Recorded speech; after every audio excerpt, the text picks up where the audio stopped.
Let me tell you about a man who was once my favorite artist. A scrappy kid from the south side of Chicago whose unconventional creativity and belief in himself revolutionized an art form. The cocky college dropout who, in the midst of the bling era, was unafraid to rap about being so self-conscious. Who climbed on top of tables at record companies and performed some of the best rap songs ever written for those who couldn't see the future that he envisioned for himself. A man who achieved everything he ever set out to do while burning through the adoration and goodwill he spent decades building up. Throughout several of the most disgusting controversies any artist has ever had, the meteoric rise of Kanye West is a remarkable story comparable only to his equally impressive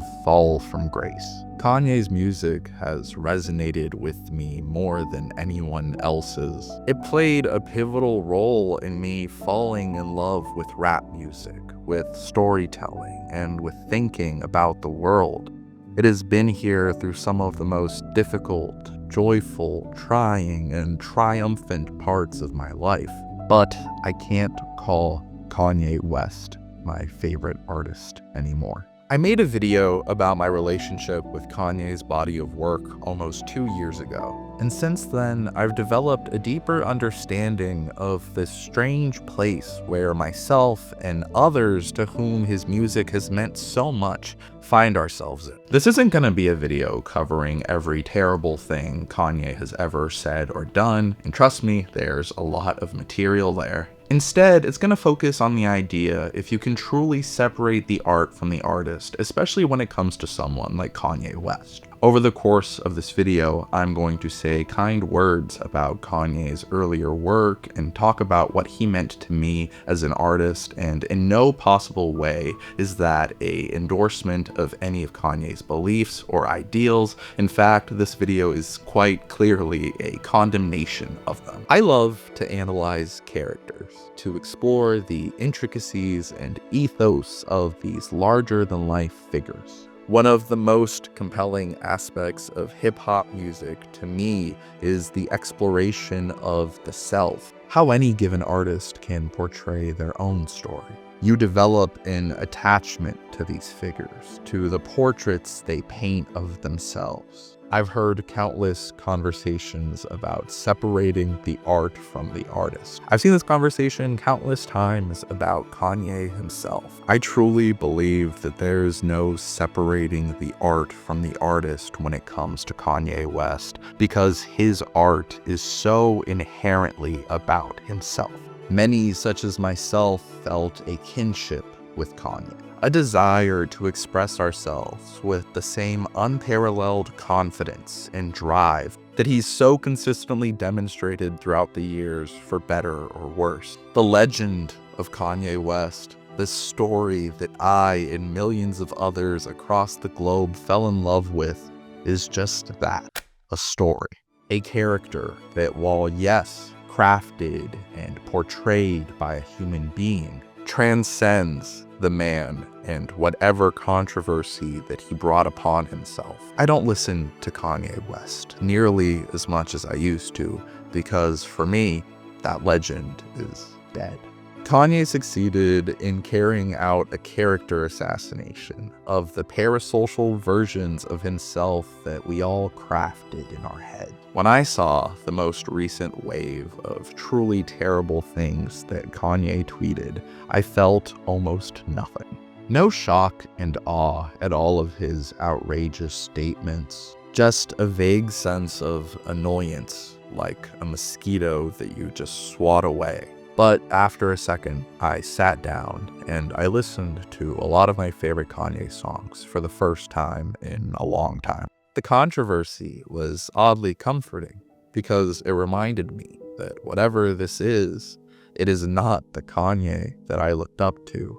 It was not the perception of him that I held that meant so much to me, a perception that was never real. that existed only for myself. For all of the discourse about parasocial relationships, I think it's a fascinating experiment to try using your own idealized conception of an artist to disassociate them from their heinous actions, or at least not explicitly. I'm sure that happens quite often subconsciously. We look for ways to rationalize and excuse the actions of people who we admire because we're attached to that idealized version of them. I myself was far too apologetic of Kanye for far too long. I kept buying into his redemption arcs, this idea that one day he would get back to his true self, until I asked myself, why do I have so much personal investment in this man? Yesterday, I did something that I hadn't done in quite some time. I sat down and I listened to my favorite song, Runaway. A 9-minute hypnotic epic that has been covered extensively on this platform. A truly tragic story of a man pleading with his lover to run away from him, while unapologetically listing out all of his own flaws in painful detail. But the song that came after the infamous Taylor Swift Grammy incident symbolizes much more than just a romantic relationship. It is illustrative of Kanye's entire career. The song opens with 37 seconds of simple piano notes, played one at a time, before the rest of the instrumental kicks in. Look at ya. Look at the state of you, this situation that you find yourself in. Kanye spends the entirety of this massive, beautiful 9-minute work of art seamlessly jumping from being apologetic to being headstrong about his cruelty. At a certain point, much like in his career, his repeated refrains and apologies are meaningless. They literally become just noise as his voice is filtered through a vocoder. What he says doesn't even matter anymore. All that you hear is the pain with which he says it, in this grandiose display of raw emotion. But those simple notes, the core of the song from the introduction, never cease. Under all of the gorgeous production and bearing of one's soul, they are always present, and it will be there, still playing, no matter what apologies or doubling down he does, even after his words become just noise. The same confidence and, frankly, ignorance that drove Kanye to believe in himself when no one else did, to pursue the most outlandish endeavors that became wildly successful, to always say exactly what he thought.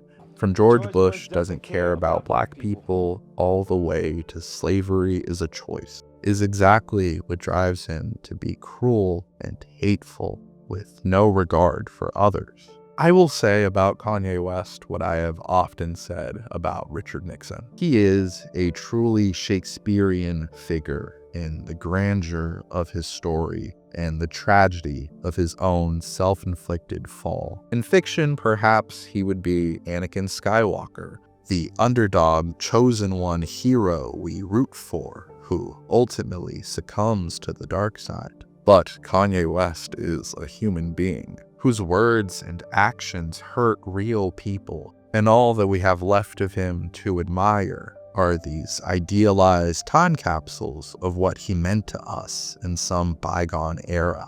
I have no interest in Kanye's current pursuits. I did not listen to Vultures, nor do I plan to. The version of Kanye that meant so much to me is gone. I used to scoff at people that said they missed the old Kanye. People whom Kanye himself satirized in a song that I feel perfectly encapsulates what we're talking about today. I miss the old Kanye, straight from the gold Kanye. Chop up the soul Kanye, set on his goals Kanye. I hate the new Kanye, see I invented Kanye. It wasn't any Kanye, and now I look around and there's so many Kanyes. Those words, I invented Kanye. I invented this version of myself, this character. Now there's so many many Kanyes. There's so many different versions of who I am, so many different versions of this character that exist in people's heads, their own individual perceptions of me that aren't really me.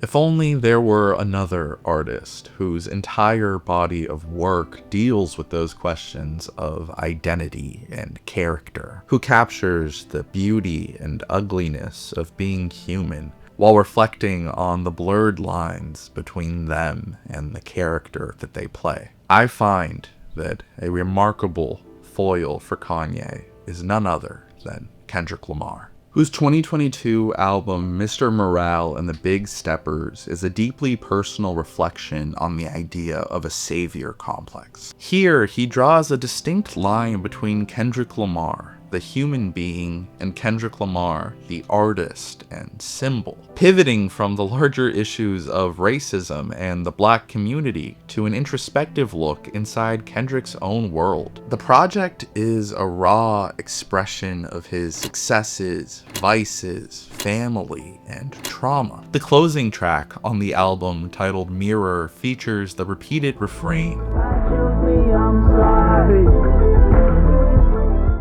a statement that his focus is on himself and his family first, before celebrity. In somewhat of a contradiction, the next era of Kendrick's career featured him positioning himself as the guardian of hip-hop culture, against not just Drake as a person, but everything that he symbolizes. This could be interpreted as Kendrick stepping back into his savior complex, which only emphasizes the fact that this is an ongoing question in the life of a real human being. Mr. Morale was not some conclusion to a character arc for the real Kendrick. His life kept going. The difference between Kendrick and Kanye is the way in which they carry themselves. Kendrick truly seems detached from celebrity culture. He rarely does interviews, and when he does, he's often quiet and reserved. He lets the music speak for itself in a way that Kanye never did. There's a certain mystique to Kendrick that comes from his privacy.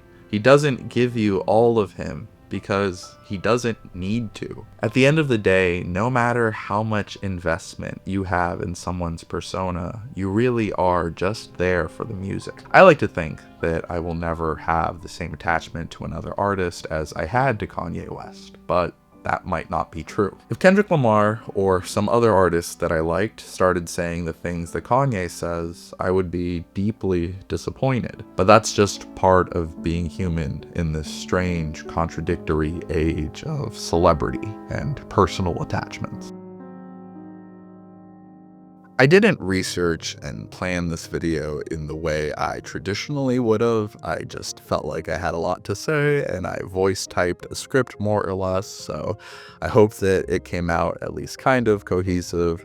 I want to thank you guys for watching. I know this is different from the stuff that I usually do, but I really felt like talking about it. If you're interested in content like this, please feel free to leave a comment or a like, because it really helps me know what you guys are looking for. If you thought that this was helpful, if it made you think about your own relationship with Kanye West work or any other artist that you may have complex feelings on, feel free to let me know as well. If you want to support the work I do here, the easiest way to do it is by just liking the video, sharing it with a friend, telling them about the channel. If you're feeling extra generous, you can also support the work I do here on Patreon. That goes a long way and it's a huge help. I'll make sure to throw up the names of all the patrons and channel members right now on the screen.